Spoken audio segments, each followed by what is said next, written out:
पुस्तकं जिथे जिथे मिळतात तिथे मी वेड्यासारखी ती खरेदी करते. मी पुस्तकं वाचत राहील, मला काही 2 वेळा अन्न मिळालं मी बस झालं. स्वर्गाची कोणता ते वाचन भरपूर वेळ भरपूर म्हणजे मुलांनी ते वाचावं की नाही या बाबतीत सुद्धा खूप अशा चर्चा किंवा त्यांच्या झाल्या. तर ते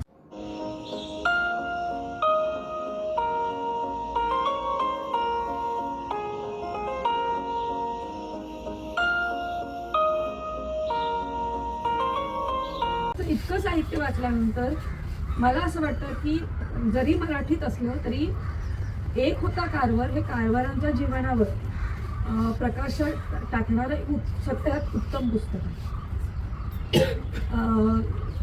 तुम्ही सगळ्यांनी पुस्तक वाचलंय का एक होता कारवार? सगळ्यांनी. तर एक होता कारवार हे कारवार जॉर्ज वॉशिंग्टन कारवार हे वनस्पतीशास्त्रज्ञ होते. फक्त ॲग्रिकल्चर वनस्पतीशास्त्र म्हणजे ॲग्रिकल्चर सायन्समध्ये त्यांनी हे केलं. ते एक निग्रो हे होते आणि त्यावेळी अमेरिकेत 1816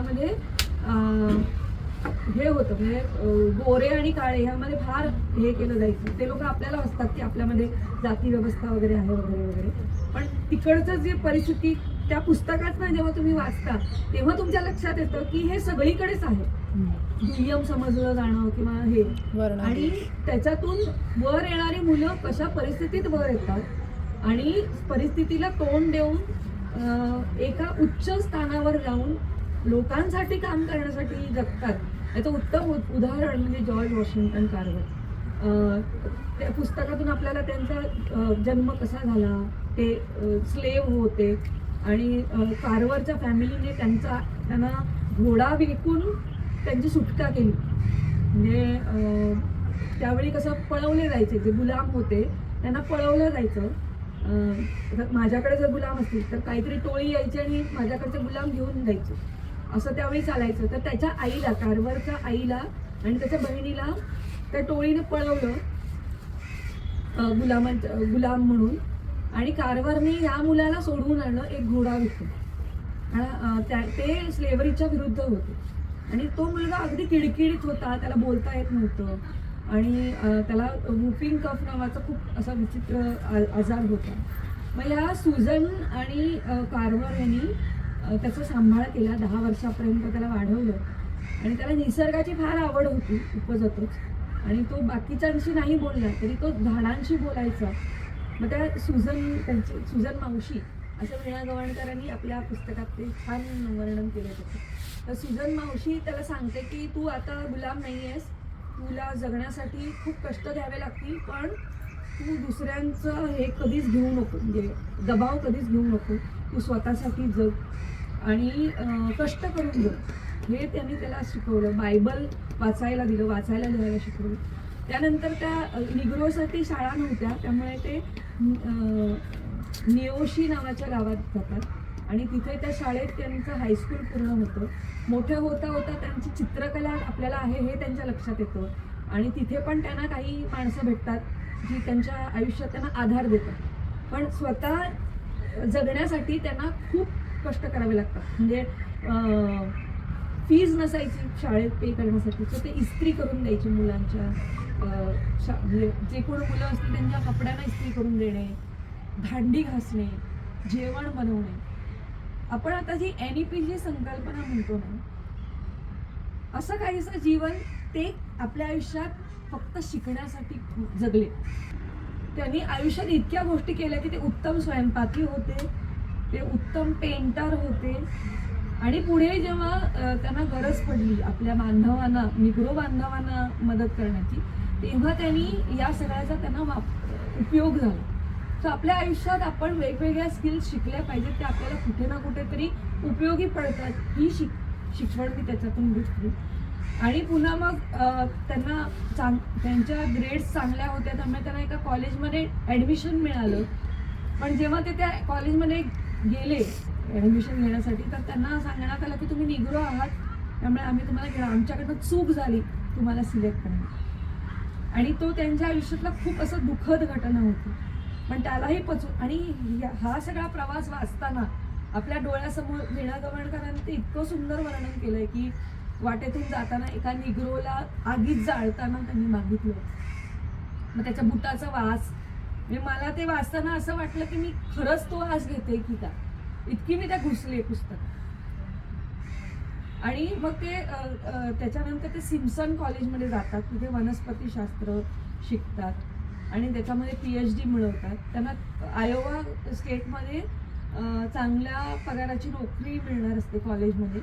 पण अजून एक जे निग्रोंसाठी काम करत होते जॉर्ज वॉशिंग्टन नावाने, तर ते त्यांना बोलवतात की तुम्ही टस्कगीमध्ये या, इथे निग्रो जे फार्मर्स आहेत त्यांना स्वातंत्र्य तर मिळालं पण जगायचं कसं हेच माहित नाही. त्यांच्याकडे शेती आहे पण काय लावायचं हेच माहित नाही. तर ते करण्यासाठी मला तुमची आवश्यकता आहे, तर तुम्ही या. तुम्हाला मी जास्त पगार देऊ शकणार नाही, रिसर्च करण्यासाठी भरपूर मोठी दुनिया आहे, तुम्ही करू शकता. मग ते टस्कगीमध्ये येतात एवढ्या कमी पगाराचं हे घेऊन, आणि तिकडच्या मुलांना म्हणजे गावागावात जाऊन ते जुने फुटके, काचेच्या बरण्या वगैरे त्या कलेक्ट करतात, त्याच्यातून प्रयोगशाळा निर्माण करतात. आणि त्याच्यानंतर त्यांचं जे आयुष्य आहे ते पूर्णपणे पीनट, शेंगदाणा, रताळी याच्यावर हे होतं. कारण तेव्हा कशी पद्धत होती की जे कॅश क्रॉप आहे तेच घेणं. कापास, त्यावेळी कपास हे जास्त कमर्शियल क्रॉप होतं, तर ते घेणं.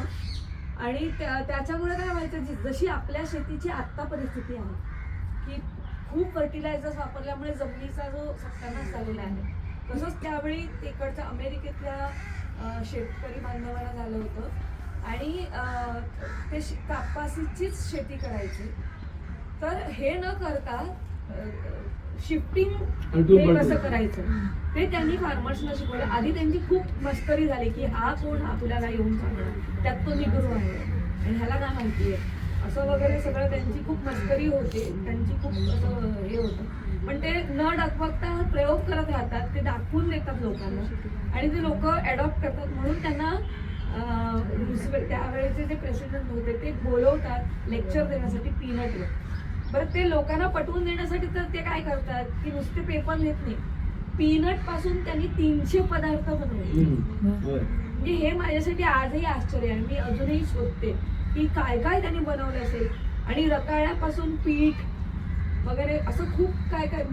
एक आता रताळ घेतलं तर त्याच्यावर 200 प्रकार. म्हणजे ते नुसतं वनस्पती शास्त्र शिकले नाही तर त्याच्यापासून होणारा उपयोग. कारण पीनट लोकांनी लावले, पण सगळ्यांनीच पीनट लावल्यामुळे, शेंगदाणे लावल्यामुळे त्याची किंमत कमी झाली. व्हॅल्यू ॲडिशन हां, मग त्यांनी ते व्हॅल्यू ॲडिशन म्हणजे आपण आता बघतो तर त्यांनी त्यावेळी अमेरिकेतल्या फार्मर्सना दाखवून दिलं. म्हणून त्यांना पीनट मॅन ऑफ अमेरिका अशी पदवी दिलेली आहे. कुठलं क्रॉप उगवायला नाही मिळत, तर असं व्हायचं की कंटिन्युअस इंडिगोमुळे खूपशा अशा जमिनी आहेत ज्या म्हणजे नापीक होऊन गेल्या. सो त्याच्यासाठी त्यांना खूप बऱ्याच करायचे इंडिगो इतकं क्रॉप. म्हणजे भयानक उदाहरणं आहेत की म्हणजे जे गुलाम काम करतायत तर त्यांनी झोपायचं नाही, हो, सतत काम करत राहायचं आणि त्यांना झोपता येऊ नये त्यांचे पापण्याच कापायचे, हो. पूर्ण कापून त्यांनी काम करत राहायचं. इतके भयानक परिस्थिती.